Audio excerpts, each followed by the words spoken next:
चलो दोस्तों, तो आज हम लोग इस वीडियो में बात करेंगे मिनी क्यूब के थ्रू एक सिंगल नोड क्लस्टर किस तरीके से सेटअप किया जाता है।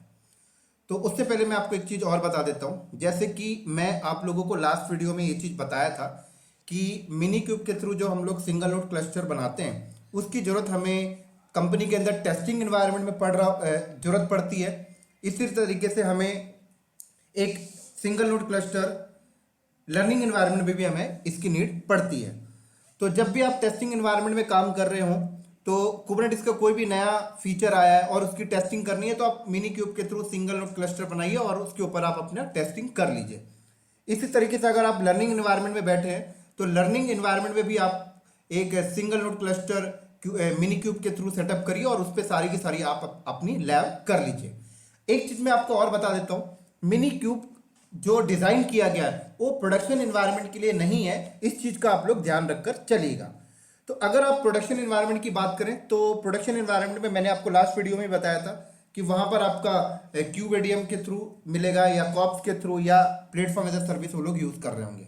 लेकिन मिनी क्यूब की भी अपनी एक इंपॉर्टेंसी है कि अगर आप प्रोडक्शन एनवायरनमेंट में काम कर रहे हैं और वहां पर टेस्टिंग की जब बात आएगी तो आप डायरेक्टली अपने प्रोडक्शन में जो आपका कुबरनेटिस सेटअप लगा हुआ है उस पर आप डायरेक्टली काम नहीं करेंगे। आपको एक टेस्टिंग एनवायरनमेंट चाहिए।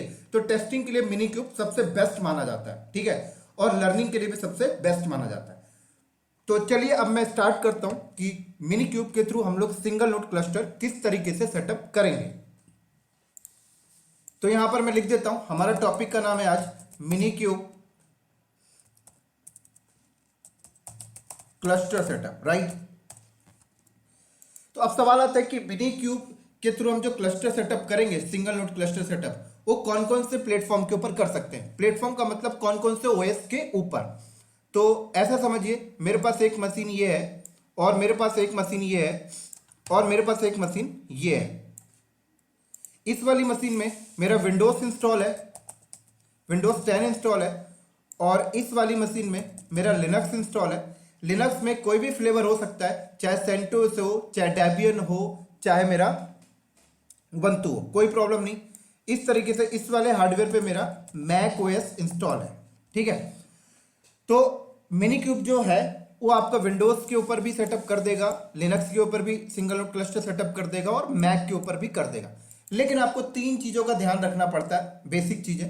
पहला चीज ये है कि आप कोई भी हार्डवेयर लें, चाहे उसमें विंडोज है या लिनक्स है, मैक है, उस हार्डवेयर के ऊपर आपको ये ध्यान रख के चलना है कि जो भी आप हार्डवेयर के ऊपर ये मिनी क्यूब के through single node cluster setup कर रहे हैं, आपको सबसे पहले ये चेक कर लेना है क्या आपका वो हार्डवेयर वर्चुअलाइजेशन को सपोर्ट कर रहा है। और वर्चुअलाइजेशन को सपोर्ट अगर कर रहा है तो क्या वर्चुअलाइजेशन का फीचर इनेबल है या नहीं है। तो वर्चुअलाइजेशन सपोर्ट भी करना चाहिए और वर्चुअलाइजेशन का फीचर इनेबल भी होना चाहिए, ठीक है। तभी आप मिनी क्यूब के थ्रू क्लस्टर सेटअप कर सकते हो। अब एक चीज मैं आपको और बता देता हूं कि आजकल जितने भी लैपटॉप मार्केट में आ रहे हैं, हर लैपटॉप के ऊपर वर्चुअलाइजेशन का फीचर इनेबल होता है, फीचर भी अवेलेबल होता है और इनेबल मोड में भी रहता है, ठीक है। लेकिन आज से 5 से 6 साल पहले जो मार्केट में लैपटॉप्स आते थे उनमें क्या होता था कि वर्चुअलाइजेशन का फीचर अवेलेबल तो है लेकिन बाय डिफॉल्ट वो डिसेबल्ड मोड में होता था। तो हमें क्या करना होता था कि मदरबोर्ड में जाइए और वहां से जाके वर्चुअलाइजेशन का फीचर इनेबल करिए। तो अगर कोई बंदे अगर मिनी क्यूब की लैब कर रहे हैं मेरे इस वीडियो को देखने के बाद और उनका लैपटॉप या डेस्कटॉप काफी पुराना है और कभी उन्होंने पहले कभी वर्चुअलाइजेशन यूज ही नहीं किया उस लैपटॉप के ऊपर, तो उन सबसे मेरी एक रिक्वेस्ट है कि आप लोग अपना वर्चुअलाइजेशन का फीचर आपके लैपटॉप में या डेस्कटॉप में है कि नहीं वो मदरबोर्ड में जाके आप चेक कर लें, राइट, और जाकर उसे आप इनेबल कर लें। ये चीज आपको करना इंपॉर्टेंट है। इसी तरीके से अगर आपका लैपटॉप काफी पुराना है, काफी साल पुराना है, तो आज से 5 साल 6 साल या 10 साल पहले जो लैपटॉप मार्केट में आते थे उसमें क्या होता था कि वर्चुअलाइजेशन का फीचर रहता ही नहीं था। तो ये चीज का भी आपको ध्यान रखना है। मोटा मोटी मैं कहना ये चाहता हूं कि अगर आप मिनी क्यूब की लैब कर रहे हैं तो आपको ये चीज ध्यान रख के चलना है कि आपके लैपटॉप में वर्चुअलाइजेशन का फीचर होना चाहिए और उसे इनेबल मोड में होना चाहिए। एक बेसिक चीज ये हो गई जो मैंने आपको बताया, इस चीज का ध्यान रखना है। दूसरी चीज का आपको क्या ध्यान रखना है, दूसरी चीज अगर आप जहां पर भी मिनी क्यूब के थ्रू क्लस्टर सेटअप कर रहे हैं तो 2 सॉफ्टवेयर आपकी मशीन में अवेलेबल होना चाहिए। पहला सॉफ्टवेयर तो हो गया देखिए मिनी क्यूब इंस्टॉल होना चाहिए। दूसरा kubectl आपके सिस्टम में इंस्टॉल होना चाहिए। अब अगर आप विंडोज में सेटअप कर रहे हैं तो भी आपको मिनी क्यूब और kubectl का सॉफ्टवेयर अवेलेबल होना चाहिए। लिनक्स में कर रहे हैं तो भी आपके पास यहाँ पर मिनी क्यूब और kubectl आपके सिस्टम में इंस्टॉल होना चाहिए। इसी तरीके से मैक के केस में भी यही है, यहाँ पर भी मिनी क्यूब और आपका kubectl इंस्टॉल होना चाहिए। ठीक है, उसी के साथ साथ ये दूसरी चीज थी बेसिक जो आपको ध्यान रखनी है। अगली बेसिक चीज क्या है जो आपको ध्यान रखनी है? अगली बेसिक चीज यहां पर यह है कि आपके पास एक हाइपरवाइजर सॉफ्टवेयर भी होना चाहिए। ठीक है, तो अगर आप विंडोज में बैठे हैं तो आपके पास कौन सा हाइपरवाइजर यहां पर इंस्टॉल करना पड़ेगा? तीसरी चीज बता रहा हूं।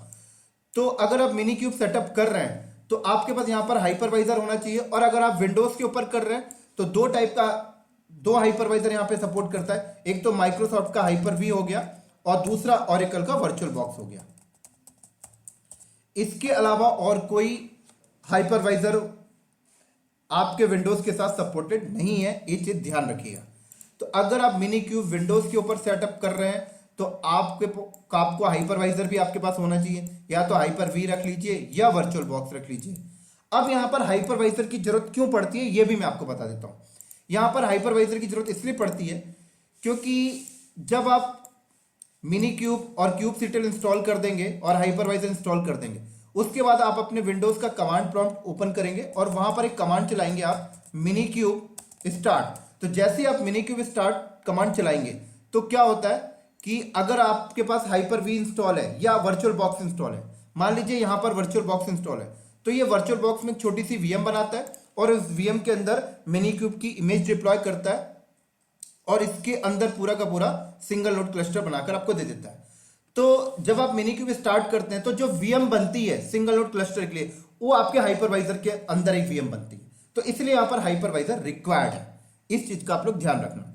इसी तरीके से अगर आप लिनक्स पे कर रहे हैं तो यहां पर भी हाइपरवाइजर चाहिए, लेकिन अब सवाल आता है कि लिनक्स के लिए कौन सा हाइपरवाइजर सपोर्टेड है। तो लिनक्स के लिए जो हाइपरवाइजर सपोर्टेड है वो रेडिट का केवीएम सपोर्टेड है और ओरेकल का वर्चुअल बॉक्स। इसके अलावा और कोई हाइपरवाइजर अभी तक सपोर्टेड नहीं है, इन चीजों का ध्यान रखिएगा।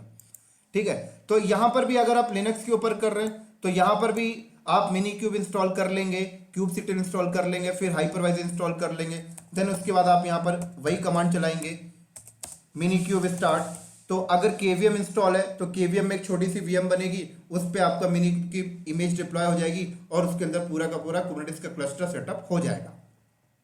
अगर वर्चुअल बॉक्स है तो वर्चुअल बॉक्स में हो जाएगा। इसी तरीके से अगर आप मैक ओएस में कर रहे हैं तो यहां पर भी हाइपरवाइजर चाहिए, लेकिन मैक ओएस में कौन सा हाइपरवाइजर सपोर्टेड है वो भी मैं आपको बता देता हूं। तो मैक ओएस में हाइपर किट, ठीक है, दूसरा वर्चुअल बॉक्स और तीसरा VMware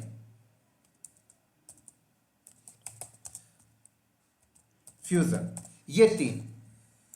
तो इंटरव्यू में बहुत बार क्वेश्चन पूछा जाता है कि हम मिनी क्यूब का सेटअप अगर विंडोज पे कर रहे हैं तो कौन सा हाइपरवाइजर सपोर्ट करता है। तो आप बता सकते हैं हाइपर वी और वर्चुअल बॉक्स। अगर लिनक्स पे कर रहे हैं तो कौन सा हाइपरवाइजर सपोर्टेड है, केवीएम या वर्चुअल बॉक्स। अगर आप मैक पे कर रहे हैं तो कौन सा हाइपरवाइजर सपोर्टेड है, हाइपर किट, वर्चुअल बॉक्स और VMware फ्यूजन। अब आप यहां पे थोड़ा सा नोटिस करें तो वर्चुअल बॉक्स सारे एनवायरनमेंट में सपोर्टेड है। क्लियर। इसी तरीके से मैं आपको एक और इंफॉर्मेशन देना चाहता हूं। अब देखिए, आप अपना मिनी क्यूब का जो सिंगल नोड क्लस्टर है वो आपका भी यहां पर हाइपरवाइजर के ऊपर सेटअप हो रहा है। तो आपको हाइपरवाइजर की नीड समझ में आ गई कि हाइपरवाइजर की जरूरत यहां पर क्यों है। लेकिन एक चीज मैं आपको और बता देता हूं, अगर मेरे पास हाइपरवाइजर ना हो तो भी मैं अपना मिनी क्यूब का जो सिंगल नोड क्लस्टर है वो भी मैं सेटअप कर सकता हूं बिना हाइपरवाइजर के भी। बिना हाइपरवाइजर के आपका सिंगल नोड क्लस्टर कहां पे सेटअप होगा, बात करते हैं। तो मान लीजिए अगर मेरे पास लिनक्स में हाइपरवाइजर नहीं है, यहां पर मेरे पास हाइपरवाइजर नहीं है, तो मैं यहां पर क्या कर सकता हूं पता है, मैं यहां पर डॉकर इंस्टॉल कर लूं, ठीक है, और डॉकर इंस्टॉल करने के बाद फिर उसके बाद मैं यहां पर एक कमांड चलाऊं, डॉकर इंस्टॉल कर लूं मैं, और हाइपरवाइजर मैंने इंस्टॉल नहीं किया, ठीक है ना, मैंने क्या किया, डॉकर इंस्टॉल कर लिया। फिर उसके बाद मैं यहां पे अगर कमांड चलाता हूं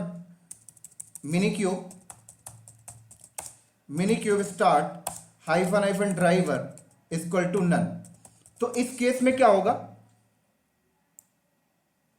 इस केस में क्या होगा कि मेरे पास तो हाइपरवाइजर है नहीं, है ना, तो वीएम बनेगी कहां? तो मैंने यहां पर कमांड में क्या बताया, देखो minikube start hyphen driver equal to none. तो अगर मेरे इस पे डॉकर इंस्टॉल है तो ये क्या करेगा, एक कंटेनर बनाएगा और उस कंटेनर के अंदर मिनीक्यूब की लाइट वेट इमेज डिप्लॉय करेगा और इस कंटेनर के अंदर मेरा क्लस्टर चल जाएगा कुबरनेटिस का पूरा। तो ये भी इंटरव्यू में क्वेश्चन पूछा जाता है कि अगर हमारे पास हाइपरवाइजर नहीं है तो क्या तब भी हम मिनीक्यूब का क्लस्टर सेटअप कर सकते हैं? तो बिल्कुल, आपका मिनीक्यूब का क्लस्टर कंटेनर के ऊपर भी चल सकता है। इसी तरीके से आप डॉकर के अलावा और भी वेंडर है मार्केट में, जैसे पॉडमैन, उसके ऊपर भी आप चला सकते हैं, कोई प्रॉब्लम नहीं। लेकिन एक और इंपॉर्टेंट चीज मैं आपको बता देता हूं, ये जो मिनीक्यूब आपने जो कंटेनर पे चलाया है ये सिर्फ लिनक्स और मैक के साथ सपोर्टेड है। अगर आपका बैकएंड ओएस विंडोज है तो आप कंटेनर के ऊपर मिनीक्यूब को नहीं चला सकते। क्यों नहीं चला सकते मैं आपको बताता हूं, क्योंकि लिनक्स और मैक के साथ क्यों चलता है वो भी बताता हूं। क्योंकि जब आप कंटेनर पे चल रहा है तो जो मिनी क्यूब की जो इमेज आएगी, वो जो यहां पर इमेज इंस्टॉल होगी जिसके अंदर कुबरनेटिस का क्लस्टर सेटअप होगा, वो इमेज लिनक्स होती है, ठीक है ना। तो आप सबको पता है कि कंटेनर के अंदर एक लाइट वेट इमेज आती है और कर्नल, उस इमेज को कर्नल बेस मशीन से मिल रहा होता है, राइट। तो बेस मशीन से कर्नल यहां से मिलेगा उसे, तो ये भी लिनक्स है और ये भी लिनक्स है, तो इसे कर्नल मिल गया, राइट। मैक के केस में भी कर्नल मिल जाएगा क्योंकि मैक भी एक प्रकार से लिनक्स है। लेकिन विंडोज के केस में अगर आप ये कोशिश करें कि आपका मिनी क्यूब क्लस्टर कंटेनर पे चला रहे हैं तो यहां पर तो लिनक्स है, अब इसे कर्नल चाहिए तो बैकएंड में तो विंडोज है, तो विंडोज का कर्नल तो सपोर्ट नहीं करेगा। इसकी वजह से आप सिर्फ लिनक्स और मैक के साथ अपनी मिनी क्यूब क्लस्टर को अगर कंटेनर पे चलाना चाहते हैं तो लिनक्स और मैक के साथ ही चला सकते हैं। अभी तक कुबरनेटिस ने ऐसी कोई इमेज आपको दी नहीं है कि मिनी क्यूब की जो इमेज है वो विंडोज वाले कर्नल को सपोर्ट करे। फ्यूचर में अगर आ जाए तो आप वर्क कर सकते हैं, कोई प्रॉब्लम नहीं। तो ये कुछ बेसिक चीजें जो मैंने आपको बताई, इन चीजों का आपको ध्यान रखना है जब भी आप कुबरनेटिस मिनी क्यूब के through single node cluster setup कर रहे हैं। तो इस तरीके से ये जो चीजें मैंने आपको बताई ये इंटरव्यू में भी बहुत ज्यादा इंपॉर्टेंट होता है, बहुत बार ये चीजें पूछ लेते हैं। अब सवाल आता है कि हम लोग इस लैब को स्टार्ट करते हैं तो इस लैब को हम लोग कौन से इन्वायरमेंट में करेंगे? तो दोस्तों ये जो लैब है ये मैं अपने लैपटॉप के ऊपर जो विंडोज 10 इंस्टॉल है उसी के ऊपर करूंगा। तो समझ लीजिए ये मेरा लैपटॉप है, ठीक है ना। तो मैं अपने लैपटॉप के ऊपर पहले मिनी क्यूब को डाउनलोड करूंगा, फिर क्यूबसीटीएल डाउनलोड करूंगा, अब देन वर्चुअल बॉक्स डाउनलोड करके वर्चुअल बॉक्स को इंस्टॉल करूंगा। तो चलिए हम लोग इसको लैब स्टार्ट करते हैं। और इस लैब को स्टार्ट करने के लिए इसके सारे documentation as a official documentation available है, ठीक है। तो कुबरनेटिस के आप ऑफिशियल साइट पे जाइए, ऑफिशियल डॉक्यूमेंटेशन में जाइए, एक एक स्टेप के साथ मिनी क्यूब क्लस्टर सेटअप करना अवेलेबल है हर एक प्लेटफॉर्म पे, चाहे विंडोज हो, चाहे लिनक्स हो, चाहे मैक हो। चलिए मैं आपको वो डॉक्यूमेंटेशन दिखा देता हूं। तो गूगल पे आइए और यहां पे लिखिए मिनी क्यूब इंस्टॉल। उसके बाद मिनी क्यूब इंस्टॉल में क्लिक करिए। तो देखिए साफ साफ आपको बता रहा है बिफोर यू कैन बिगिन। तो मिनी क्यूब सेटअप करने से पहले आपको कह रहा है कि लिनक्स अगर है तो आप चेक कर लीजिए, to check the virtualisation is supported on Linux. कह रहा है ये कमांड चला के आप देख लीजिए वर्चुअलाइजेशन सपोर्ट कर रहा है या नहीं कर रहा है, ठीक है। मैक है तो ये कमांड चला के देख लीजिए, और अगर विंडोज है तो कह रहा है ये कमांड चलाइए। ये कमांड चलाएंगे तो हाइफन वी रिक्वायरमेंट के सामने ये यस होना चाहिए। तो ये अवेलेबल है, तो आपका हार्डवेयर वर्चुअलाइजेशन को सपोर्ट कर रहा है। तो इसे मैं कॉपी करता हूं और मैं अपने सिस्टम पे एक बार रन करके देखता हूं। तो दीजिए, मैंने रन किया एंड एंटर। तो देखिए यहां पर आ गया यस, तो बिल्कुल सपोर्टेड है। अब क्या बोलता है देखिए, अब कह रहे हैं install the mini cube install करना। तो अगर लिनक्स है तो क्या बोल रहे हैं देखिए, make sure you have a kubectl install. आपके सिस्टम में क्यूबसीटीएल इंस्टॉल होना चाहिए। अगर इंस्टॉल नहीं है तो इस लिंक में जाके इंस्टॉल कर ले।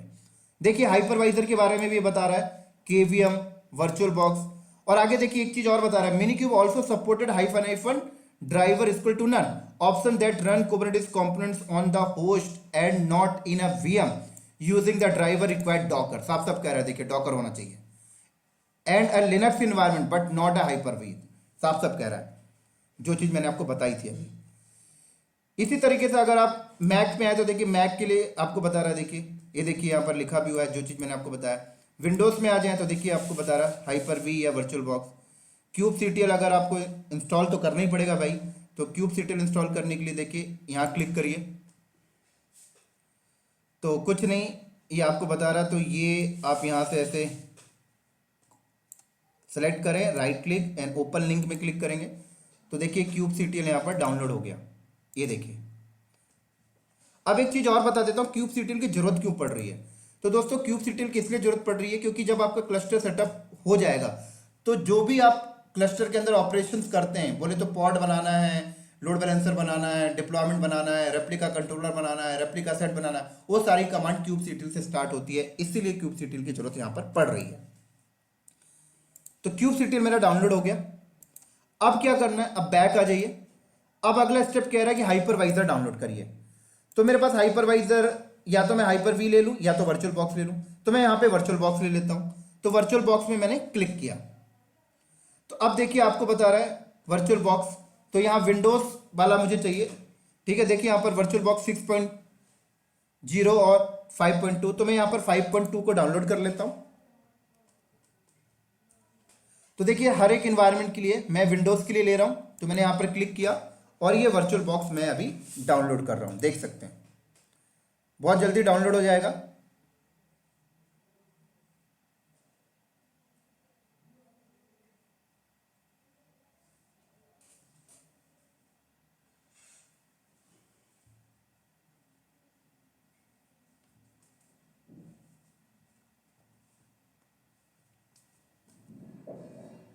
डन।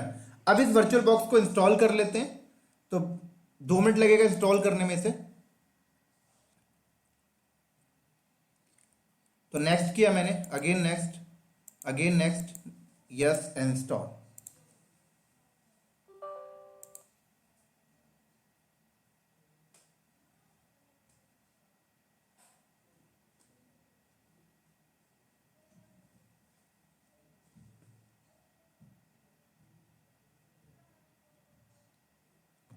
डन।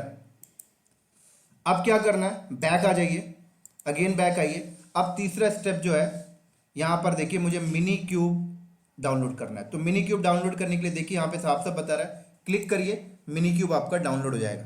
देखिए मिनी क्यूब आपका डाउनलोड हो गया। डन। अब आपको क्या करना है कि ये क्यूब सीटीएल और मिनी क्यूब इनको कॉपी करिए। ये क्यूब सीटीएल और ये मिनी क्यूब को मैं यहां से कॉपी करता हूं, और कॉपी करने के बाद सी ड्राइव में जाइए और सी ड्राइव में जाकर एक फोल्डर बनाइए।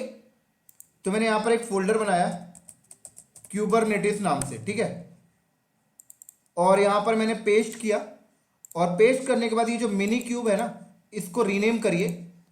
रीनेम मतलब ये इंस्टॉलर हटा दीजिए, बस इतना रखिए बस। देन उसके बाद आप इसे यहां से कॉपी करिए इस पाथ को, और इसे इन्वायरमेंट वेरिएबल पे ले जाके सेट करिए। तो दिस पीसी में चलिए, राइट क्लिक करिए, प्रॉपर्टीज में जाइए, एडवांस सिस्टम सेटिंग में जाइए, इन्वायरमेंट वेरिएबल पे जाइए, न्यू में क्लिक करिए और यहां पर पाथ, और उसके बाद देन यहां आइए एंड पेस्ट। डन। इतना करने के बाद अब आपका ये विंडोज का सिस्टम मिनी क्यूब की कमांड को सपोर्ट करना स्टार्ट कर देगा। तो अब मैंने ये वर्चुअल बॉक्स मेरा ओपन है, मैंने राइट सीएमडी ओपन किया, और सीएमडी ओपन करने के बाद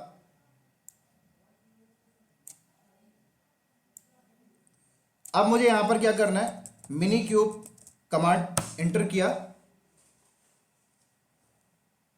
तो देख सकते हैं मिनी क्यूब की कमांड चल गई, राइट। अब आपको यहां पर करना क्या है, अब आप यहां पर कमांड चलाइए मिनी क्यूब स्टार्ट। तो जैसे आप ये कमांड चलाएंगे तो ये क्या करेगा, वर्चुअल बॉक्स मेरे पास इंस्टॉल है, तो वर्चुअल बॉक्स में एक वीएम बनाएगा, उसके अंदर मिनी क्यूब की इमेज डालेगा, उसके अंदर क्लस्टर सेटअप करेगा और मुझे प्रोवाइड कर देगा। फिर मैं उसमें अपनी सारी की सारी टेस्टिंग और लर्निंग कर सकता हूं। तो चलिए एंटर करते हैं फिर हम लोग इसे।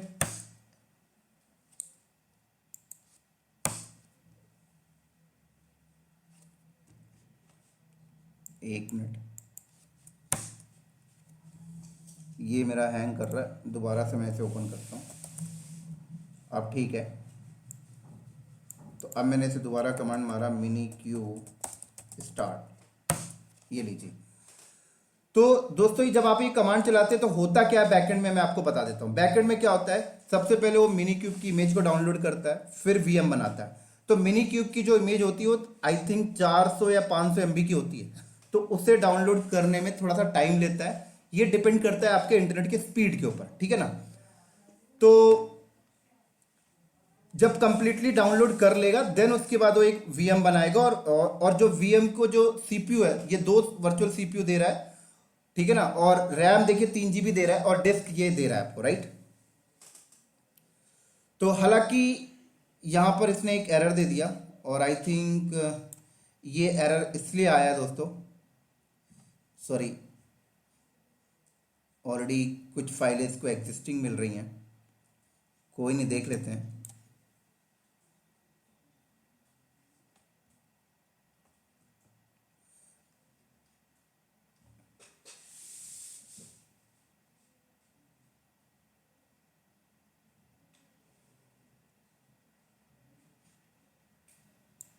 डन हो गया, देख सकते हैं आप लोग,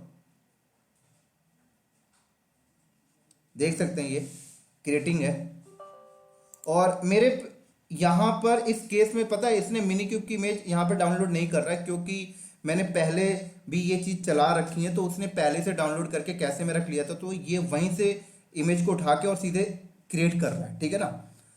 तो लेकिन अगर आप फर्स्ट टाइम करेंगे तो थोड़ा सा आपके लिए टाइम लगेगा, क्योंकि वो मिनी क्यूब की इमेज को क्या करेगा, पहले डाउनलोड करेगा। तो यहाँ पर कोई भी ऐसे डाउनलोडिंग जैसा प्रोसेस नहीं हुआ, डायरेक्टली इसने क्या किया, सीधे क्रिएट करना स्टार्ट कर दिया, राइट। और ये जो एरर आया, ये एरर इसलिए आया क्योंकि मैंने पहले भी कई बार ये चीज़ें कर रखी हैं, तो ये उस चीज़ का एरर दिया, ठीक है। रिप्लेस देखिए यहाँ पे कह भी रहा है कि कुछ फाइलें हैं जो दोबारा से रिप्लेसमेंट हो रही हैं, ये उस चीज़ के वार्निंग मैसेज है एक प्रकार से। लेकिन आप फर्स्ट टाइम जब कर रहे होंगे तो ऐसा कुछ आपके सामने नहीं आएगा, डायरेक्टली वो पहले इमेज को डाउनलोड करेगा, देन उसके बाद ये क्रिएट करेगा। तो ये क्रिएट कर रहा है, और देख सकते हैं यहाँ पे रनिंग मोड में भी आ गया, ये वीएम देखिए अपने आप क्रिएट हुई है।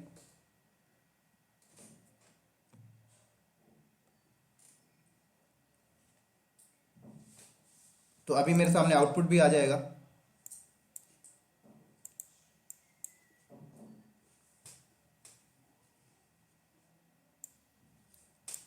बहुत ही बढ़िया है, बहुत ही अच्छा है दोस्तों ये Minikube as a learning और टेस्टिंग के लिए। तो अभी तो हम लोग स्टार्ट किए हैं क्लस्टर को बनाना, मिनी क्यूब के ऊपर देख रहे हैं, फिर हम लोग क्यूबेडियम में देखेंगे, फिर हम लोग फाइल मेथड कॉन्फ़िगरेशन भी देखेंगे, एजोर क्लाउड के ऊपर भी देखेंगे, AWS के ऊपर भी देखेंगे, गूगल के ऊपर भी देखेंगे, सारा कुछ देखना है हमने। ये तो एक छोटा सा लैब है मिनी क्यूब वाला, बट बहुत ही यूज़फुल है।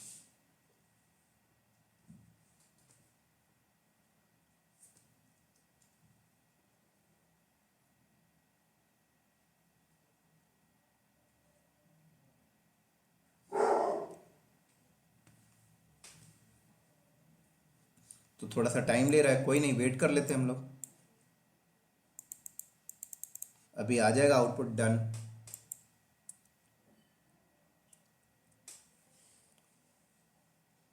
अभी क्या कर रहा होगा, इस वीएम के अंदर पूरा का पूरा क्लस्टर बनाएगा, पूरे कंपोनेंट्स बनाएगा, कंट्रोलर, शेड्यूलर, एपीआई सर्वर, सब कुछ रेडी कर रहा होगा, इसलिए वो टाइम ले रहा है थोड़ा सा।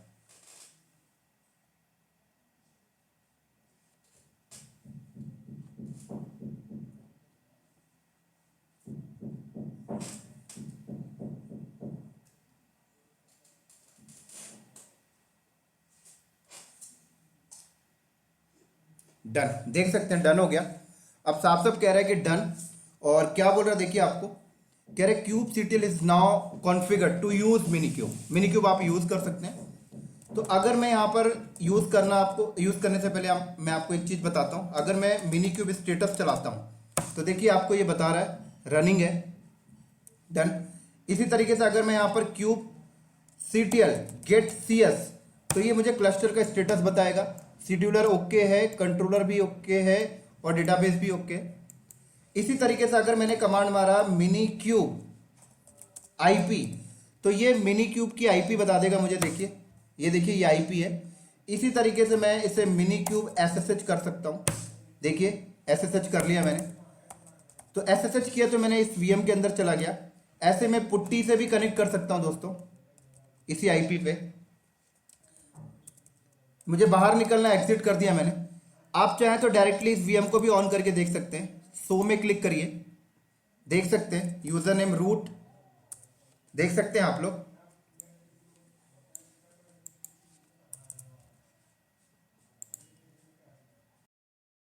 सॉरी। और इसी तरीके से देखिए, अगर मैंने यहां पर कमांड चलाया kubectl गेट नोड्स, तो देखिए ये बता रहा है कि नोड आपका रेडी है। नोड की आईपी भी देख सकते हैं आप, -o वाइड करके देख सकते हैं आप लोग।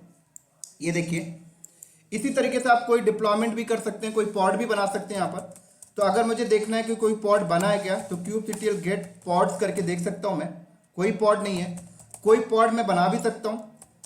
तो यहां पर पॉड कैसे बनाते हैं, देखिए kubectl रन कमांड से, और पॉड का नाम दे दिया मैंने -, इमेज और = nginx। तो इस कमांड से यहाँ पे पॉड बनता है। हालांकि मैं अभी आपको कमांड नहीं सिखा रहा हूं, लेकिन मैं एक यूज केस आपको दिखा रहा हूं। ये सारे पॉड वगैरह के कमांड को डिस्क्राइब करेंगे हम जब हम सारे क्लस्टर बनाना सीख जाएंगे, उसके बाद देखेंगे। तो अभी सिर्फ मैं आपको एक डेमोन्स्ट्रेशन दे के चल रहा हूं बस। तो अगर जो पॉड मैंने बनाया है उसे देखना है तो kubectl गेट पॉड करो। तो देखिए कह रहा है कि एक पॉड बन रहा है, देख सकते हैं आप लोग यहां पर। डन। तो इसी तरीके से दोस्तों आप सारी की सारी कमांड की प्रैक्टिस आप इसके ऊपर कर सकते हैं। जैसे मैंने अभी एक पॉड बनाया और पॉड को देखा, ऐसे आप हर चीज कर सकते हैं। तो अगर टेस्टिंग एनवायरनमेंट की बात करें, लर्निंग की बात करें, तो सबसे बेस्ट माना जाता है। देख सकते हैं लाइट वेट है, कितनी जल्दी ये रेडी हो गया। ठीक है। इसी तरीके से अगर मुझे ये मिनी क्यूब को स्टॉप करना है, ठीक है, ये स्टॉप करना है, तो स्टॉप कैसे करेंगे, उसके लिए आप कमांड चलिए मिनी क्यूब स्टॉप। तो ये मिनी क्यूब क्लस्टर जो है स्टॉप हो जाएगा। देखिए stopping mini cube in a virtual box, ये स्टॉप हो जाएगा। देख सकते हैं पावर ऑफ हो रहा है, हो गया। इसी तरीके से स्टार्ट करना है तो आप दोबारा से ऐसे स्टार्ट कर लीजिए, ये लीजिए, तो दोबारा से स्टार्ट हो रहा है। तो अब इसके अंदर दोबारा से वो सारे कंपोनेंट्स वगैरह स्टार्ट करेगा, तो फिर से ये 1 से 2 मिनट ले लेगा।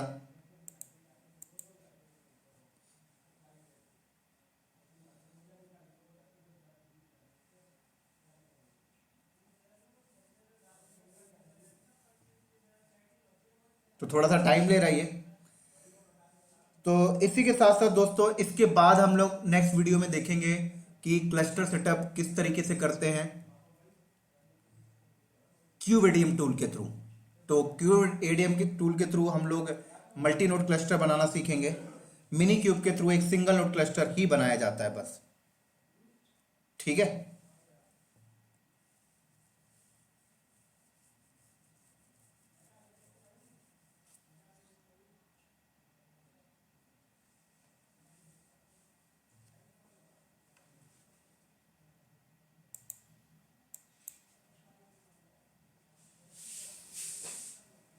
डन। देख सकते हैं दोबारा से अगर मैंने यहां पर मिनी क्यूब स्टेटस किया तो देखिए मुझे बता देगा ये। और इसी तरीके से अगर मैं डिलीट करना चाहता हूं मिनी क्यूब क्लस्टर, तो उसके लिए क्या है कि आप मिनी क्यूब डिलीट कमांड चला दें, तो देखिए डिलीट हो जाएगा। देख सकते हैं गया। तो ठीक है दोस्तों, ये हमारा था मिनी क्यूब क्लस्टर। लेकिन अभी हमने जो मिनी क्यूब क्लस्टर सेटअप किया वो विंडोज के ऊपर किया। किसके ऊपर किया? विंडोज के ऊपर। इसी तरीके से आप लिनक्स के ऊपर भी कर सकते हैं। ठीक है ना। आप इस डॉक्यूमेंटेशन को फॉलो करें, इसमें सब बताया हुआ है लिनक्स के ऊपर कैसे करते हैं। ठीक है ना। तो आप इसे फॉलो करके लिनक्स के ऊपर भी बना सकते हैं, मैक के ऊपर भी बना सकते हैं। और अगर मुझे टाइम मिला तो मैं एक वीडियो लिनक्स के ऊपर भी आपको बनाकर दे दूंगा। तो ठीक है दोस्तों, हम लोग इस वीडियो को करते हैं यहीं पर स्टॉप। अगले वीडियो में मिलेंगे हम लोग, मल्टी नोड क्लस्टर सेटअप करेंगे क्यूबएडीएम टूल के साथ। तो ठीक है दोस्तों, नेक्स्ट वीडियो में मिलते हैं बहुत ही जल्दी। तब तक के लिए बाय बाय।